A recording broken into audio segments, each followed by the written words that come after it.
Warga masih terus mendatangi Rumah Sakit Harapan Bunda Jakarta Timur terkait penggunaan vaksin palsu. Untuk mengetahui informasi terkini, kita langsung bergabung dengan reporter Keiko Ranti di Rumah Sakit Harapan Bunda. Keiko, bagaimana suasana di Rumah Sakit Harapan Bunda Jakarta Timur saat ini? Ya, Andra, hari keempat sejak Kementerian Kesehatan mengumumkan 14 rumah sakit yang diduga menerima adanya vaksin palsu, dan salah satunya adalah Rumah Sakit Harapan Bunda. Warga-warga atau para orang tua yang pernah memberikan vaksin untuk anaknya di rumah sakit ini terus berdatangan sejak hari Kamis, dan hari ini pun juga terus berdatangan, dan Rumah Sakit Harapan Bunda sampai saat ini masih berusaha melakukan pendataan kepada seluruh pasien yang pernah menerima vaksin di Rumah Sakit Harapan Bunda, dan memang tidak bisa dipastikan apakah memang semua vaksin yang diberikan kepada pasien di Rumah Sakit Harapan Bunda ini adalah vaksin palsu, sehingga pendataan dari pasien ataupun orang tua ini diperlukan untuk kembali memverifikasi apakah jenis vaksin palsu tersebut yang memang diberikan kepada pasien. Sementara kericuhan yang tadi sempat terjadi atau keramaian dari kemarahan para orang tua di Rumah Sakit Harapan Bunda sudah mulai mereda. Sore ini meski sejumlah orang tua masih terus menunggu di sini, walaupun tidak ada informasi yang jelas dari rumah sakit apakah memang ada informasi lanjutan terkait dengan pendataan pasien di Rumah Sakit Harapan Bunda yang menerima vaksin. Namun hingga saat ini meski hujan turun, tadi sempat berkumpul di tenda atau barak yang disediakan, orang tua kembali berkumpul di lobi Rumah Sakit Harapan Bunda untuk berkonsolidasi istilahnya, untuk saling berdiskusi apa saja hal-hal yang nantinya mereka akan sampaikan atau akan mereka tuntutkan kepada Rumah Sakit Harapan Bunda, dan mereka masih terus berdiskusi satu sama lain apakah bijak bila besok mereka akan kembali lagi ke Rumah Sakit Harapan Bunda. Dan dari penjelasannya bahwa karena sejak berita mengenai 14 rumah sakit yang diduga terpapar oleh virus vaksin palsu ini, Rumah Sakit Harapan Bunda salah satunya ini tidak bisa beroperasi sejak kemarin dikarenakan orang tua yang terus berdatangan, dan kegiatan atau operasi aktivitas di Rumah Sakit Harapan Bunda baik rawat inap maupun rawat jalan ini terganggu, dan oleh karena itu salah satu hal yang sedang didiskusikan oleh para orang tua di sini adalah apakah mereka besoknya akan kembali lagi untuk menunggu adanya informasi lanjutan ke Rumah Sakit Harapan Bunda, dengan konsekuensi bahwa rumah sakit ini akan semakin terganggu aktivitasnya atau operasinya. Namun mereka sendiri juga akan membentuk suatu perkumpulan ini melalui mereka sudah saling bertukar kontak untuk nantinya secara bersama-sama bisa mengumpulkan informasi atau secara bersama-sama dan kompak untuk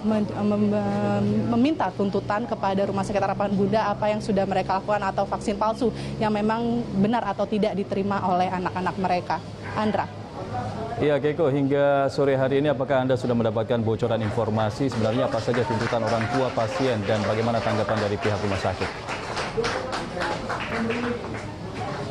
Ya, hal pertama yang dituntut oleh para orang tua ini tentunya yang pertama adalah kejelasan informasi, karena dari hasil obrolan kami kepada sejumlah orang tua, mereka menganggap bahwa informasi yang mereka dapatkan dari pihak rumah sakit ini sangat minim, apalagi untuk di hari keempat ini, menjelang hari keempat ini, seperti pihak rumah sakit seperti direktur dan juga atasan-atasan pimpinan rumah sakit ini sudah tidak bisa lagi ditemui, dan sementara untuk yang melayani mereka untuk mengumpulkan pendataan ini hanya dilakukan oleh staf dari humas rumah sakit yang tentunya tidak bisa berbuat banyak dalam hal menyediakan informasi kepada orang tua. Dan tentunya mereka ingin agar rumah sakit memberikan statement yang jelas atau memberikan penjelasan yang khusus vaksin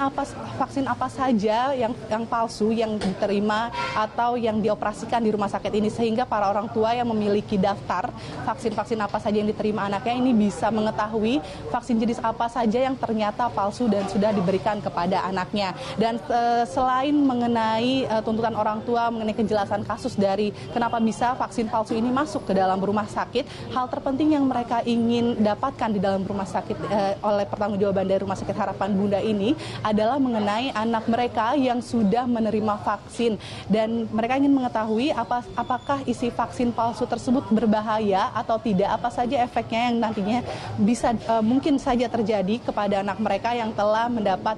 vaksin palsu. Ini tidak hanya bagi anak yang mendapat vaksin palsu setahun atau 2 tahun belakangan saja, karena vaksin ini diberikan kepada bayi berusia 0 hingga 11 bulan. Namun juga tidak sedikit pula orang tua yang telah memberikan vaksin kepada anaknya di rumah sakit ini sejak 6 hingga 7 tahun lalu. Dan mereka sangat khawatir dan